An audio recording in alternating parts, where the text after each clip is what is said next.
Hey everybody, it's Jamaison, and we are inside at my messy desk where I am working on cutting out a bee on my Cricut. So I have a Cricut maker, and I am going to cut out a bee on some fiber paper, some 1/8" fiber paper. And I learned this from Jackie at Full Moon Loon. If you don't follow Jackie on YouTube, please do. I'll drop a note or a little teaser to her video up here on top. So I'm totally just following the directions that Jackie shares in her video. I have the Cricut maker, and I want to cut out this bee because I'm going to make a little floral initial piece for Briar, my great niece who turns 2. And I wanted to make a piece that for her room that you know, she might keep for a very, very long time.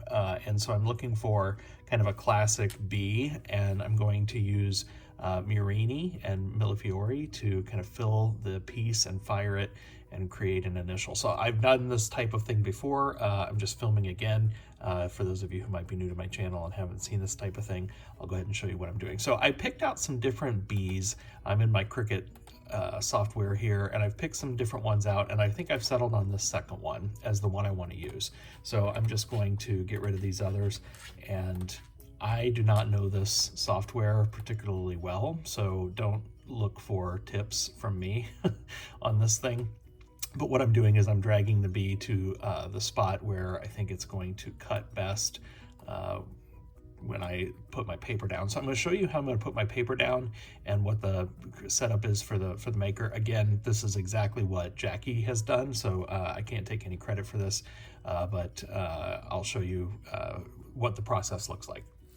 All right, so here is the frame that I have. It's a 5x7 frame that I thrifted at Goodwill. I actually got it for half this price, so for $2. I thought that this was a nice looking frame that I could use for something sometime, and this is a 5x7. And so what my intention is to use a 3mm sheet of glass, and I'm going to make this bee onto the glass in the shape, or in the shape of a bee, clearly, with Murrini in there. And so I'll show you that process for firing. Now, this is a great tip from Jackie. Sorry, the dogs are barking. So this is the Cricut, this one is the light grip, I don't know what this is called. I do not know this machine as well as I probably should, but the mat, there you go. And they're sticky. And so Jackie suggested using some freezer paper to put down first, and that freezer paper will prevent your, gosh, I made a big mess of this, will prevent your fiber paper from sticking, because that fiber paper is going to get cut and then get real sticky and gross if it's on here. So I just made a real mess of that. I'll just try to flatten this out a little bit better. And so here is my fiber paper. If you're familiar with fiber paper, it's a little textured on one side, smoother on the other. So I'm going to put the smooth side up here. And I'm just trying to get a visual as to where it is following my measurements, and then tape this down with some painter's tape. So great call again from Jackie, and I'm doing that. And so by taping it down, you're just securing it so that it doesn't move around when it is moving in and out of the underneath the cutter itself. So let me take care of taping this all down. Jackie suggests the pressure. She uses the rotary blade and suggests the type of pressure and material setting. I did not do a good job of getting that on there, so let me try that again. And so again, I'm just following her instructions. And once I get this down, then I'm going to take a look at where it sits on my mat here, and generally where that bee is going to be. And I want on the screen, I'm going to want it to be, it doesn't have to be perfectly centered, but I need it to be about 1.5 inches down for the start of the cut. Maybe more like 1 is fine. And then, yeah, about 1 on the inside. So, okay, that doesn't make much sense to you, but it helps me. So now what I'm gonna do is, here's my machine. I have it up here and I've got my rotary blade in. I'm going to load in my mat, and then I will finalize the design on the screen and hit go, and this thing will cut it nicely. So just a moment and we'll see how that looks. Okay, so I have this now placed on the screen here in the approximate spot where my fiber paper is that I need the cuts. So I'm gonna go ahead and click make, and then, does this look right? Oh, no, it does need to move. So I thought I had it good, but it's changing it up on me. All right, so it is a basic cut on mat. The size is 12 by 12. And then, oh, I guess I need to turn the device on. That would help.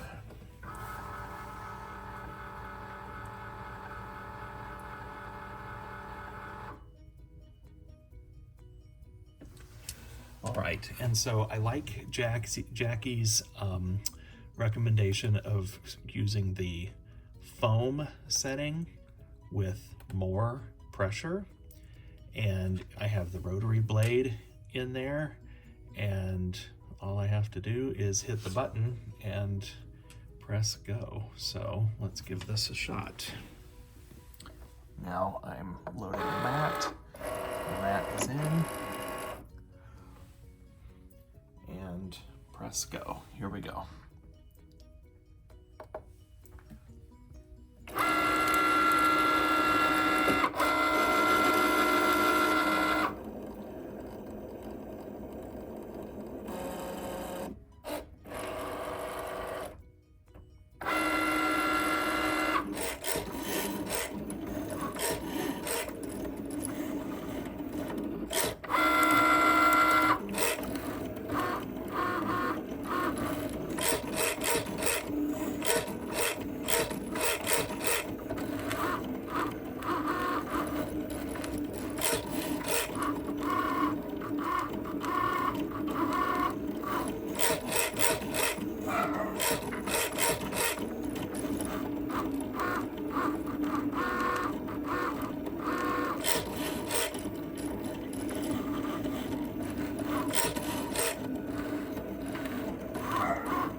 All right, so now it is done. Let's see what it looks like. I can see a little problem here. Get it down here. Yeah, I'm not thrilled with this. You see how that roller, there was a roller guide on there and it kind of chewed up my felt, but, or my fiber. But let's see if I can remove the bee and how it looks, and then maybe it's salvageable. So just a moment. All right, the silly dog barking in the background is starting to drive me kind of crazy. So what my intention is to fill the bee. So that's the part that I need to take out. And I'm just gonna use my tweezers here just to kind of help me remove that, hopefully carefully. And this doesn't have to be perfect because it is gonna fire in the kiln. And my intention for how these will fire include basically a contour fuse of the Murrini. So perfection's not too important here because it's going to round out anyway.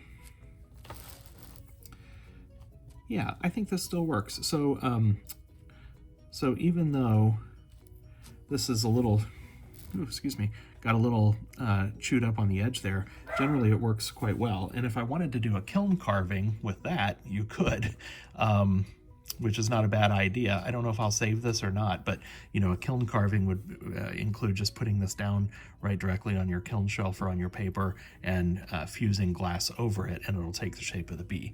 But what I really want is this. So now my intention is to put this on my shelf, and I'm going to fill this channel with Murrini and I'll show you what that looks like next.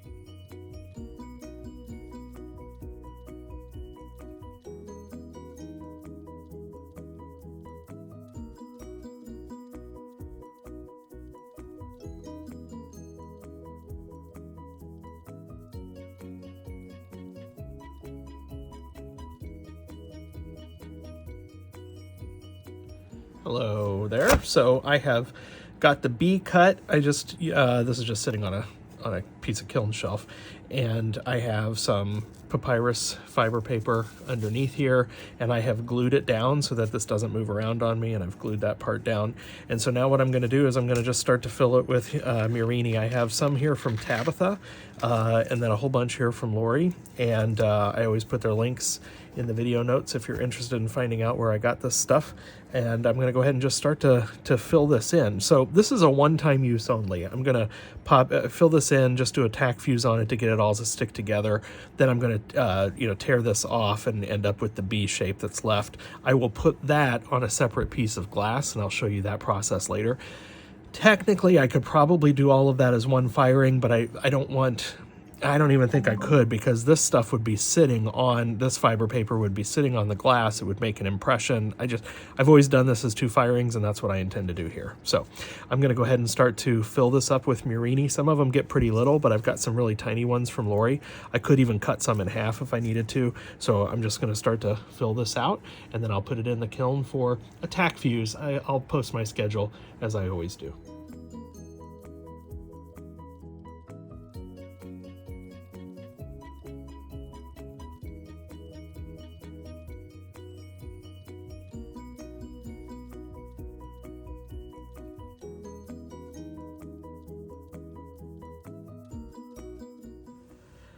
All right, that's a little bit of a painstaking process, but I think I've got this fairly well filled up, and so I'm just going to double check it before carrying it over to the kiln, and I'll fire it and we'll see what it looks like when it comes out. In theory, this basically will come out as one single piece. It'll be very fragile, but then I will put it on a piece of base glass and fire it again. So let's see. Okay, so this has come out of the kiln, and let me get this out of the way here. So what I'm going to do now is there's probably some gaps in here, so this may not have all fused together. Yeah, and I did a really light tack fuse, so like I just pulled this little piece out. So what I think I'm going to do, because I don't intend to use this again anyway, is I'm just going to use my knife and kind of cut away this fiber so that I don't risk damaging this too much. And if I can keep it, largely in place, then it'll make it easier when I place it on my glass. I also had some of these fun bunny rabbits and some bees and wings from Lori Moreno that I pre-fused in with this load. The rabbits stuck, the head stuck, but the wing did not. So I just have those here that I'm going to place on there as well. So now the next step for me, maybe before I even tackle this, I've got the frame here with this little piece of art. I'm going to take the back off, take this out. I'm going to measure the opening and cut my base piece of glass. I'm only going to use one piece of 3mm glass. And I think I'm going to go with this French vanilla. It's got a gold irid on it, so I think that shimmer could be kind of fun. It's a nice neutral background for this, and it also kind of goes with some of the look of the frame, I think. So color choice on this type of thing is always, for me, sometimes hard, but I think this will work. So I'm going to take my frame apart, measure it just to make sure it's a true 5x7. Then I'm going to cut my base glass, get it all cleaned up. I'm going to cut my bee out of here. I'm going to place my bee onto the glass, and with some other embellishments, I've got some other flowers, so I'm going to kind of decorate the whole thing. Then I will dust a clear powder, a layer of clear powder over the whole thing, and go in for a fuse. So you're going to see all of that play out here in just a moment, and then ultimately I'll take it to the kiln and fire it.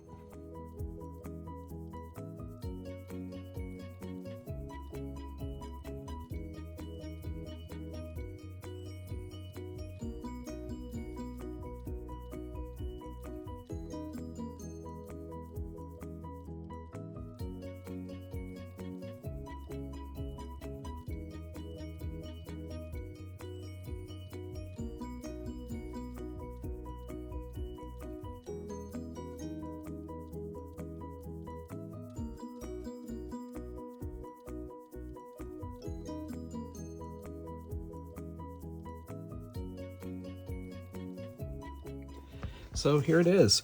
You know, the irid is very, very subtle on this French vanilla, and I found this once before when I fired it, how subtle that gold irid is, but I love it. There is a little bit of a reflection to that glass. I love all of these elements. I mean, that bee and the bunny are just really fun. There's stuff in here, as I mentioned, from Lori Moreno at Wilderness Glass, from Tabitha. I've got a ladybug. I always like to hide a ladybug in these kinds of pieces for good luck. Tabitha made a couple of caterpillars that I included. I've got a bird in here. There's another bird over here. All sorts of flowers and fun stuff. A little mushroom, a little strawberry. So very pleased with how this turned out. I think she is going to love it. So now I just got to wrap it up. Hope everybody enjoyed this video. Hope you learned a little something. Make sure you're following me on Facebook, and take care.